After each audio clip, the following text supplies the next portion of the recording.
एक महिला अपनी सबसे सुंदर ड्रेस पहनकर जेल में उस अपराधी से मिलने गई जिसने उसके साथ जबरदस्ती की थी। शीशे के उस पार बैठा वो आदमी डरा हुआ था, लेकिन वो महिला बस बड़े प्यार से उसे देख रही थी। उस आदमी को लगा कि वो बदला लेने आई है, मगर उसे अंदाजा नहीं था कि मिरांडा पहली ही बात ये पूछेगी कि जेल में खाना ठीक मिल रहा है या नहीं। इस बात ने उस आदमी को पूरी तरह हैरान कर दिया। फिर वो दोनों किसी प्रेमी जोड़े की तरह बातें करने लगे। उसके बाद से मिरांडा हर हफ्ते उससे मिलने आने लगी और उसका पहनावा भी बदलने लगा। वो हर बार और ज्यादा सज-धज कर आती। इस सब की शुरुआत एक ब्लाइंड डेट से हुई थी। 30 साल की मिरांडा पहली बार डेट करने वाली थी और उसने लड़के को घर बुलाया था, मगर उसने एक कुरियर वाले लड़के को ही अपना डेट समझ लिया। कुरियर वाले ने देखा कि लड़की गलतफहमी का शिकार है, तो उसने भी मौका देखकर घर में एंट्री ले ली। लड़की ने जल्दी से कमरे में जाकर कपड़े बदले। उसे देखकर उस कुरियर वाले की नीयत खराब हो गई। वो उसे गंदी नजरों से घूरने लगा। धीरे धीरे लड़की को एहसास हुआ कि सामने खड़ा ये दाढ़ी वाला आदमी उसका डेट नहीं है। उसने उस आदमी को घर से जाने के लिए कहा। वो लड़का न चाहते हुए भी दरवाजे की तरफ बढ़ा और दरवाजे तक गया, लेकिन फिर उसने दरवाजा अंदर से बंद कर लिया। इसके बाद उस लड़के ने लड़की पर हमला कर दिया और उसके साथ जबरदस्ती की।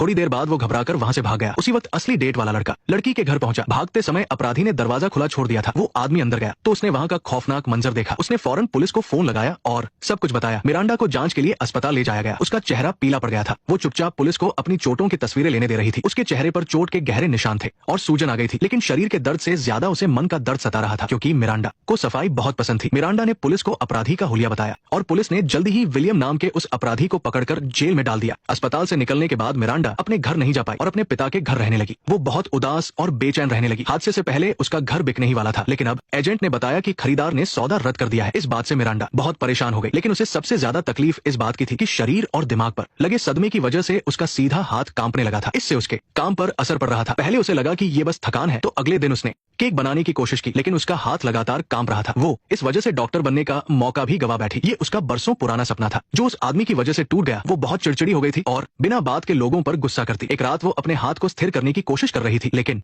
उसे निराशा ही मिली। उसने अपने कांपते हाथ को देखा और फैसला किया कि वो हार नहीं मानेगी। वो जमीन पर ही सो गई। सुबह उठने पर उसे एक तरकीब सूझी। उसने कागज और कलम उठाकर एक चिट्ठी लिखी। चिट्ठी को बॉक्स में डालने के बाद उसने चैन की सांस ली। वो चिट्ठी जेल में बंद विलियम के लिए थी। वो उस आदमी को देखना चाहती थी जिसने उसकी जिंदगी खराब की थी। चिट्ठी भेजने के बाद मिरांडा बदल गई थी। काम पर वो हंसने लगी और आसपास के लोगों से अच्छे से पेश आने लगी। उसने घर की मरम्मत का काम भी शुरू करवा दिया। कुछ दिन बाद मिरांडा ने देखा कि विलियम को भेजी चिट्ठी वापस आ गई है, लेकिन उसने हार नहीं मानी और दोबारा चिट्ठी लिखी और भेज दी। वो लिखती रही और चिट्ठियां वापस आती रही। आखिरकार एक दिन उसे जवाब मिला। लिफाफे पर लिखा था कि तुम जीत गई। मिरांडा बहुत खुश हुई। अगले दिन वो फौरन जेल पहुंच गई। विलियम शर्मिंदा था और उसकी तरफ देख भी नहीं पा रहा था, लेकिन मिरांडा विलियम से बड़े प्यार से पेश आ रही थी। विलियम समझ नहीं पा रहा था कि ये क्या हो रहा है। वो दोनों घंटों बातें करते रहे, कभी बचपन की कहानियों पर तो कभी किताबों पर चर्चा होने लगी। विलियम को लगा कि ये औरत उसे पसंद करने लगी है। उसके बाद से मिरांडा अक्सर उससे मिलने आती। उसका मेकअप और कपड़े हर बार पहले से बेहतर होते जा